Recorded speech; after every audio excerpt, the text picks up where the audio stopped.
तो बोले प्रभु आप सुनिए, जब किसी के घर परिवार में कोई बालक बच्चा नहीं होता तो वो व्यक्ति क्या करता है, किसी बच्चे को एडॉप्ट कर लेता है, उसको गोद ले लेता है। अब बच्चे को गोद लेता है तो गोद लेके अपनी सारी संपत्ति उस बच्चे के नाम कर देता है कि आज से ये हमारा वारिस है। भगवान बोले बात तो सही है। तो कहा प्रहलाद जी ने कि प्रभु ये बताओ हमको गोद किसने लिया? भगवान बोले मैंने। जब आपने हमें गोद ले ही लिया है तो आपका जो कुछ है वो किसके लिए है? भगवान बोले तेरे लिए। तो बोले फिर मांगने के लिए क्यों कह रहे हो? प्रेम से बोलो राधे राधे।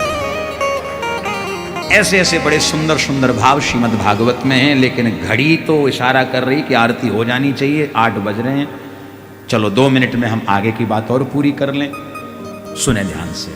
आगे भगवान आगे जो है चारों आश्रमों का वर्णन सुखदेव जी ने किया, फिर 7वें स्कंद को विश्राम दिया।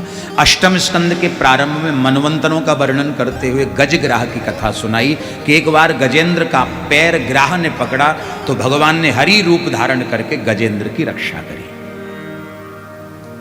और इसके बाद समुद्र मंथन की कथा आई है कि समुद्र मंथन में 14 रत्न निकले हैं।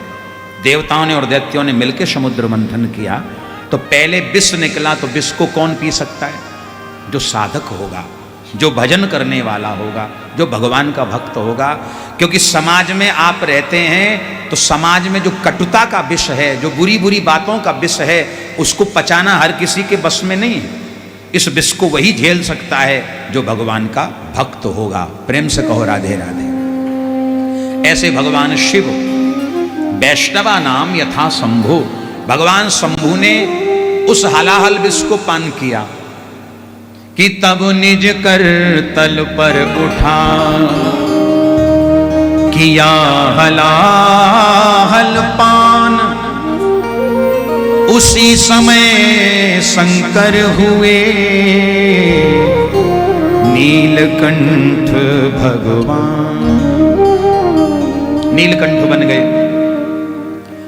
फिर जितने रत्न निकले सब बांटे गए। अंत में जो है धन्वंतरी भगवान अमृत का कलश लेके प्रकट हुए। दैत्यों ने कलश को छीन लिया, लेके दौड़ने लगे, देवता पीछे पीछे भागे। तो दैत्यों ने डर के कारण 4 स्थानों पे उस कलश को रखा। कलश का एक दूसरा नाम होता है कुंभ। कलश को, मटके को कुंभ भी कहते हैं। 4 स्थानों पे रखा, प्रयाग, उज्जैन, हरिद्वार और नासिक। 4 जगह ये कुंभ रखा गया। अमृत वहां झलक गया। तब से महाकुंभ का मेला इन 4 स्थानों पर होने लगा। भगवान ने मोहिनी रूप धारण करके दैत्यों को मोहित किया है और देवताओं को अमृत पान कराया। इसके बाद जो है भगवान ने सारा किया तो देवताओं ने दैत्यों को मार के डाल दिया। इनकी लक्ष्मी वापस मिली। पर दैत्यों के गुरु जो शुक्राचार्य जी हैं, इनको एक मृत संजीवनी विद्या आती है कि मृतक व्यक्ति में भी संजीवनी भर देते हैं, उसको जीवित कर देते थे। अपने सारे शिष्यों को जीवित किया और जीवित करके महाराज यज्ञ कराया। तो दैत्यराज बलि ने फिर स्वर्ग पे चढ़ाई करी और पुनः इंद्र को हरा दिया। अब देवराज इंद्र अपनी माँ अदिति के पास आए हैं। अदिति माँ ने देखा कि हमारे पुत्रों की संपत्ति को छीन लिया है दैत्यराज बलि ने। तब अदिति ने प्रार्थना करी है कश्यप जी से। तो कश्यप जी ने पयोव्रत की बात कही कि तुम पयोव्रत करो। फाल्गुनस्यामले पक्षे द्वादशाहं पयोव्रतः अर्चयेदरविन्दाक्षं भक्त्या परमयान्वितः। तो महाराज पयोव्रत किया है मैया अदिति ने, जिसके प्रभाव से भगवान नारायण प्रसन्न हो गए। बोलो राधे राधे। प्रेम से बोलो। क्योंकि भैया जहां आप बैठे हो यहाँ की मालकिन तो राधा रानी ही हैं। जब तक वो कृपा करती हैं तभी तक दाना पानी मिलता है यहाँ। और जाते दिन उनकी नजर ने भ्रकुटी टेढ़ी भई सोई कहती निकलो मुंबई। बोलो राधे राधे। अब इधर कोई काम नहीं। हाँ, जब तक कृपा बरस रही है तब तक आनंद लो। प्रेम से बैठो। अब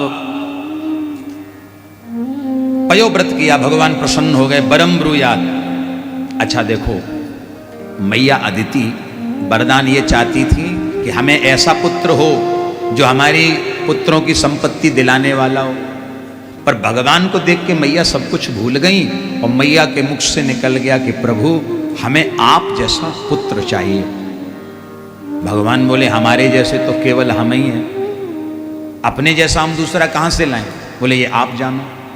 भगवान ने कहा जाओ मैं वचन देता हूं। भगवान ने कहा, वचन दिया आपको मां कि मैं 3 जन्मों तक तुम्हारा पुत्र बनूंगा। ऐसा वचन भगवान ने दिया। और धीरे धीरे समय व्यतीत हुआ।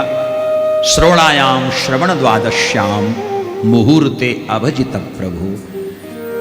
भाद्रपद मास के शुक्ल पक्ष की द्वादशी तिथि, जिसको विजया द्वादशी कहते हैं, वामन द्वादशी कहते हैं, भगवान नारायण छोटा सा वामन अंगुल का रूप लेकर के और अदिति मैया के गर्भ से प्रकट हो गए।